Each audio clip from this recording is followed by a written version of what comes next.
Coming up next on NickiDtv. You might recognize this guy's voice from the popular series Dragon Ball Z, but he's done numerous anime and video games. Kyle Hebert, how's it going, man? It's going great. How are you? I'm doing all right, but better now that you're here with us and we get to hear your voice because it's pretty freaking awesome.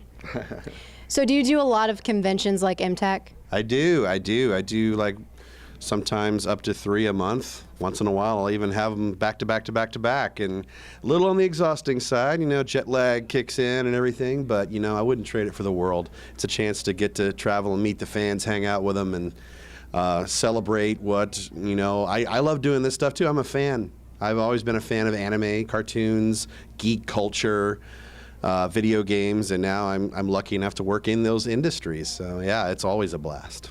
How about the weirdest fan experience at a convention or elsewhere?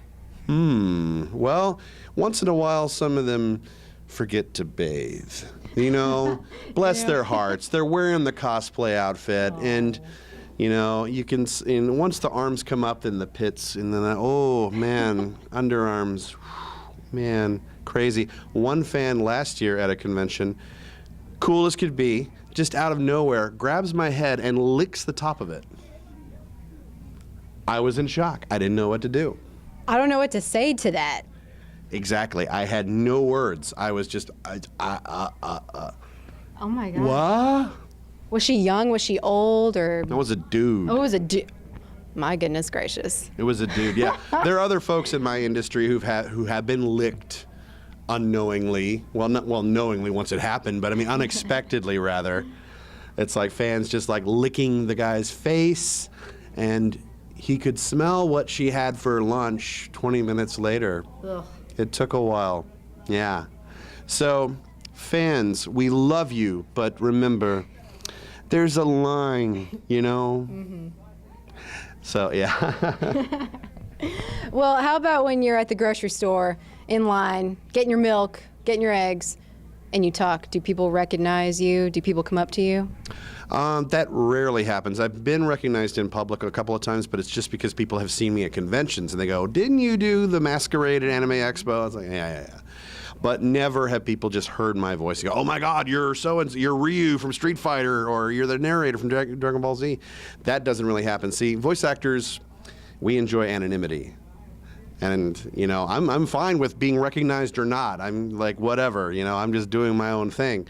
So, but, I come to a convention, people look at the, at the headshot and the program guide, and they start recognizing me. Or especially if I come as a repeat guest at conventions, and they'll say, "Hey, Kyle," and I see a lot of the same faces, and I meet their friends and then new people all the time. So it's kind of like a little family reunion of sorts.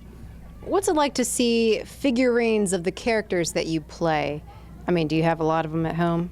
Be honest. I do. I collect merchandise of my characters. Yeah, either posters, wall scrolls, absolutely action figures. At the time when I started 12 years ago on Dragon Ball Z, I got the part of Teen Gohan, and I started getting all his figures and everything. And then they had the one that you could push the button on the base, and it would actually have the "whoa" little power up yell. They ripped the clip from the show. It's like, oh my gosh, I'm on a toy. This is so cool. So yeah, I've got boxes of stuff and merchandise. Even today, I was in the dealer room and I almost bought it, but there's no room in my carry-on luggage. It's an Aizen figure from Bleach, and he's like evolved, because Bleach fans knows that he transforms and his hair gets long and turns blonde and starts changing everything. It's like, it's so cool. So hopefully I'll just eBay it.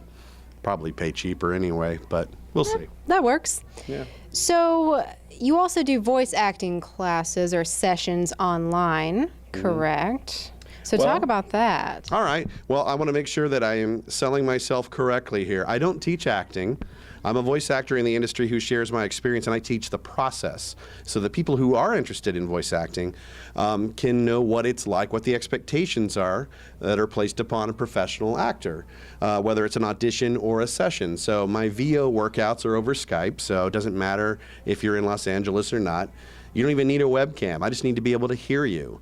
And then I provide the script during the session so we can see how well you can absorb material quickly, how good your cold read skills are. see how consistent you are in your performance. So I critique, and then I play director and kind of see how you go through everything. I point out what your strengths are, what you need to work on, and then, of course, be the motivational coach going, you can do this, just take acting classes, workshops. No one person is going to get you into the industry and make you a voice actor. It takes so much more than being a fan. It takes so much more than just doing the voice. And it's certainly not about doing impressions. You really have to bring a piece of yourself to each role to really make yourself stand out. So that's what my whole Skype thing is about. And everyone that's taken it has learned a lot, and they had a great time. And I will continue to do so in the future. How long have you had that going on, the online sessions? That's happened for about 2 or 3 years now. I do kind of a free version, as it were, at conventions. People can come to my acting workshops. I'm actually doing one tonight here at MTAC about video game voice acting. So I pick some volunteers from the audience and provide the script then and there, see how they do with improv, how they do with power-up sounds and yells and everything, and the fight reactions and everything. So again, putting through the process. Yeah, I was about to say, what's the very first thing that you would teach in a class like that? Do you have them do some warm-ups, like some tongue twisters to get the mouth working, or just have them read a script, like a cold reading right off the bat? It's more just warning about what I was saying about you can't just be a fan, you can't just do impressions. When you do these fighting games like Street Fighter, when you have hours of like, Hadouken, all this loud, aggressive stuff, it takes its toll on your vocal cords. Mm-hmm.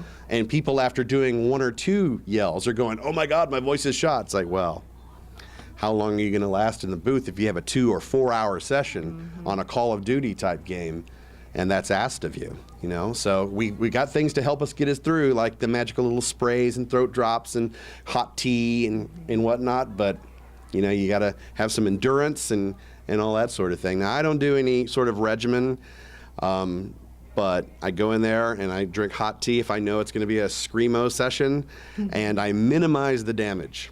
There you Only go. minimize. It doesn't totally. There's no 100% fix. Your vocal cords are going to break down. We're human. We got to let it repair over time. So I usually take the next day to heal. I don't schedule any sessions. I just be quiet all day so my voice doesn't sound like I gargle razor blades. Yeah. Well, because you can do so many different voices, I bet when you were younger you made a lot of prank calls, or still do. Is that true? I was actually horribly, horribly shy growing up. Oh. So what I would do is I would take cassette recorders. Remember cassette recorders back in the day?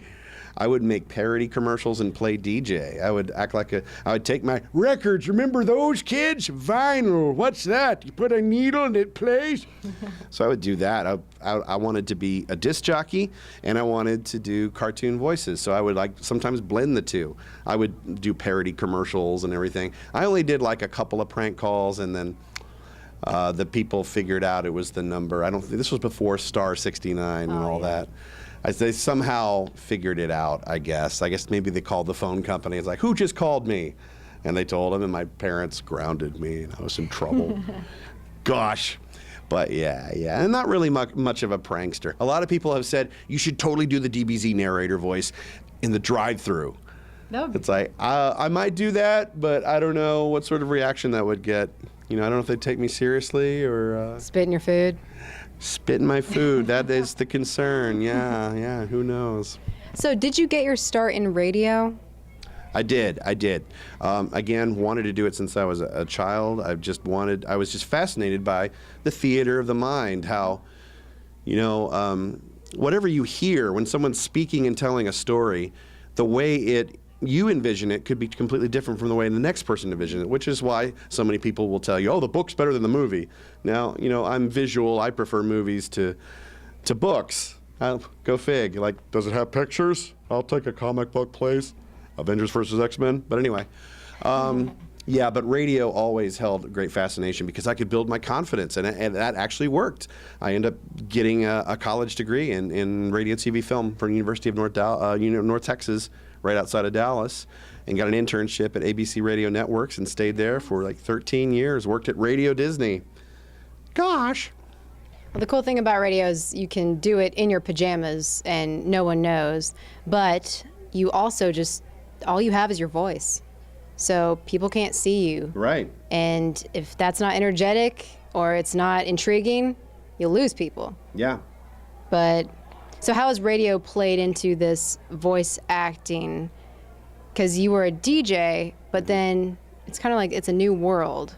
Right. Because you're not just reading PSAs or back announcing music, you know, you're acting. Yeah. Well, fortunately, I guess once I got to audition for Funimation, and I heard about those auditions through radio station coworkers, so luck played a big part of it.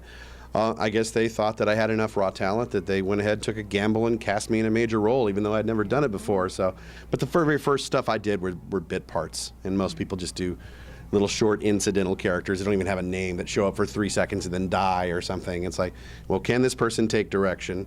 Can they do the lip sync aspect of it? Because dubbing is very technical, and not everyone can do it. No matter if they've done, I've been doing a Shakespearean acting for 30 years, and they get in the booth and go, oh, screw this, I can't do it. But, you know,